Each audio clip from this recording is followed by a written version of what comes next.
Olá pessoal, amigos, amigas. Hoje eu vou falar sobre como educar os filhos. A propósito, eu escrevi um livro com este título, ainda não publiquei, devo publicá-lo nos próximos meses, mas vou dar um pequeno spoiler, uma pequena introdução sobre um dos conteúdos que serão abordados dentro deste livro.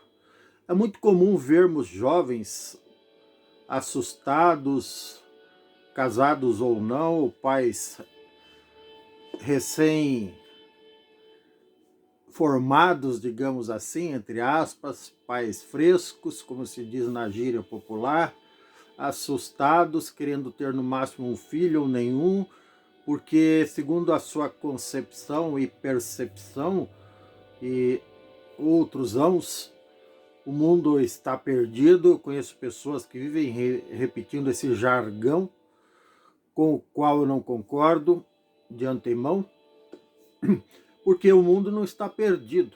O mundo está maravilhoso, o mundo está no lugar certo, na rota certa, seja ela de rotação ou translação em relação ao Sol. Da mesma forma que está muito bem situado em relação à Via Láctea, que é a nossa galáxia, e por extensão a todo o universo. Então o mundo definitivamente não está perdido. Pessoas mal orientadas, pessoas do mal, pessoas desequilibradas, nos assustam diuturnamente, principalmente quando assistimos isso presencialmente ou através dos noticiários. Notícias ruins de violência, de tragédia, de chacina, de tráfico de drogas, de sequestro, de estupro, de assassinato, enfim, são as piores notícias. Isso sempre existiu desde a época do Gênesis bíblico. Para quem é cristão, lendo a Bíblia, lá no primeiro livro, Gênesis, já consta a história de que os filhos de Adão e Eva, Caim e Abel, houve assassinato entre eles. Por inveja, segundo a Bíblia, Caim matou Abel. Quer dizer que desde os primeiros dias da nossa inusitada existência, digamos assim, existem tragédias, inclusive familiares, que teoricamente são as piores. Mas nem por isso a humanidade deixou de existir. A humanidade se conhece por humanidade há cerca de 200 mil anos, segundo a ciência. Então, supostamente, Adão e Eva, esses personagens bíblicos, existiram lá 200 mil anos atrás. E se estava perdido de 4 pessoas que existia no mundo, um pai, uma mãe e 2 filhos, um irmão matou o outro por inveja, segundo a Bíblia, então já estava perdido naquele dia. Deus não teria, em hipótese alguma, dado continuidade a uma espécie cruel, uma espécie nefasta, pusilânime, que só, segundo essa visão negativa, a tendência seria só piorar.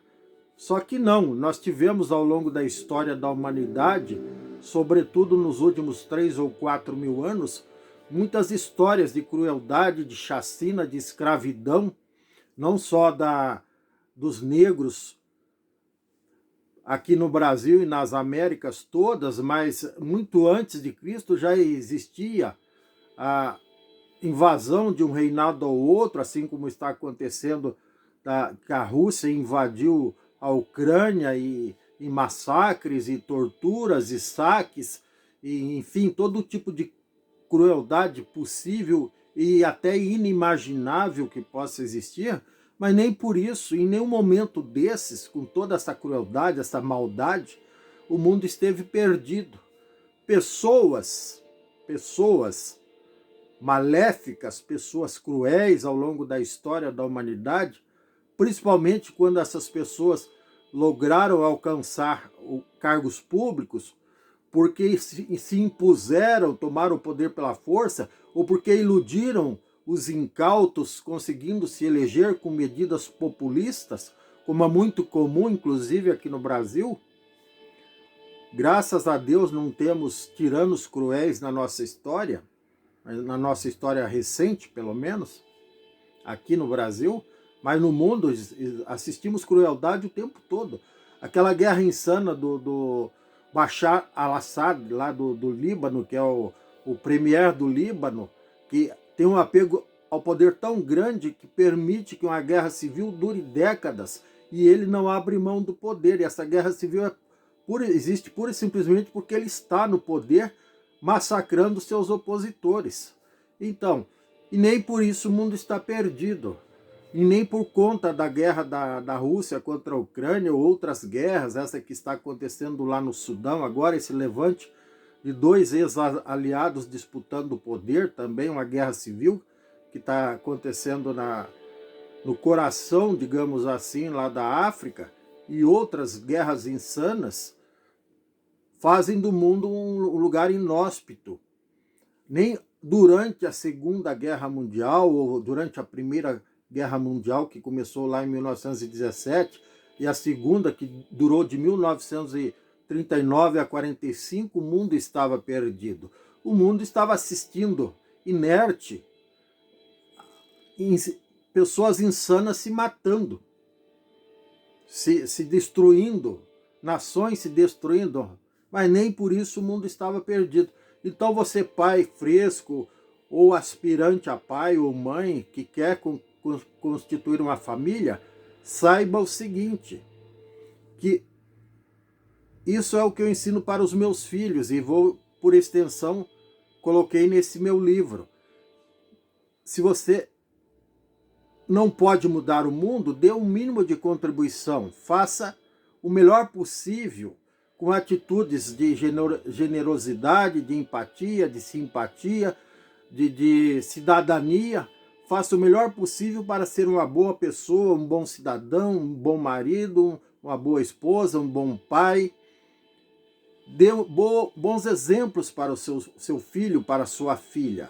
Eduque-os bem, até porque a palavra comove, o exemplo arrasta. Não adianta nada você dar uma porção de ensinamentos teóricos, dizendo isso você pode, isso você não pode, não quero isso, não quero aquilo, não, porque eu sou seu pai, você tem que me obedecer, porque eu sou sua mãe, você tem que me obedecer, e você dá maus exemplos. Fuma na frente da criança, briga na frente da criança, discute na frente da criança, pratica violência, agride sua esposa ou seu marido na frente dos filhos, agride outras pessoas, insulta, fala palavrões, usa drogas, enche a cara, fica bêbado na frente dos filhos. Isso são maus exemplos. Então, nem por trás, nem isoladamente, nem no seu mocado, como se diz, no jargão popular, nem escondido você deve praticar esse tipo de coisas. Porque mais cedo ou mais tarde seus filhos vão saber, vão descobrir isso. Então, não façam esse tipo de coisa, de usar drogas, de fumar na frente dos filhos, de beber e nem pelas costas. Se você tem algum vício, livre-se dele. É a melhor forma de você dar exemplo e de ter autoridade lá no futuro para, caso o seu filho ou filha se envolva com drogas, com alcoolismo e com pessoas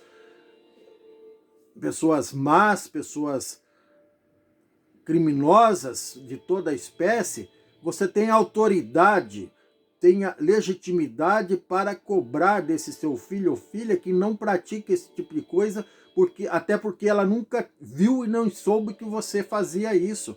Seu filho ou filha nunca viu você bêbado, sob o efeito de drogas, ou praticando racha no trânsito, ou furando o sinal de trânsito, ou excedendo o limite de velocidade permitido, dirigindo bêbado sob o efeito de drogas, ou brigando com o pai, ou a mãe, ou o filho, ou irmãos, ou na rua, por qualquer motivo, por qualquer besteira. Enfim, procure dar um bom exemplo na presença e na ausência do seu filho ou filha, que com certeza ele vai, quando for adulto, ou ela, estarão preparados para enfrentar o mundo da melhor forma possível, enfrentar as dificuldades sem qualquer tipo de decepção, frustração, depressão, ou tudo que é que não presta.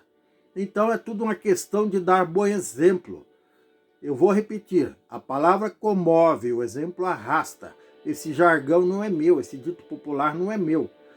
Eu é um dito popular que está aí, eu não sei quem é o autor, mas é muito apropriado para essa questão, tá certo?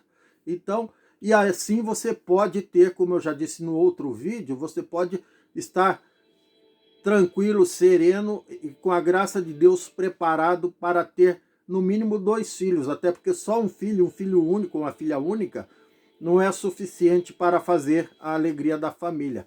É lógico que um filho é uma bênção, é uma dádiva de Deus, mas se você puder ter 2, melhor ainda, porque eles vão estar juntos sempre ao longo da vida inteira, diferente dos pais, do cônjuge, dos próprios filhos que eles virão a ter, que vão passar só uma parte da vida com eles. Então faça isso, dê bom exemplo e também, se possível, dê um irmãozinho ou irmãzinha para o seu filho ou filha, e você vai ser muito feliz e pode ter a sua consciência tranquila que você estará fazendo o melhor pelo seu filho ou filha e pela humanidade, dando bom exemplo com cidadania e respeito, tá bom? Se você gostou, dê um like, dê um joinha, inscreva-se no meu canal, não custa nada, ative o sininho para receber novos vídeos em tempo real. Sorte na vida, sucesso, paz, serenidade. Um grande abraço e tchau. Gratidão eterna. Até mais.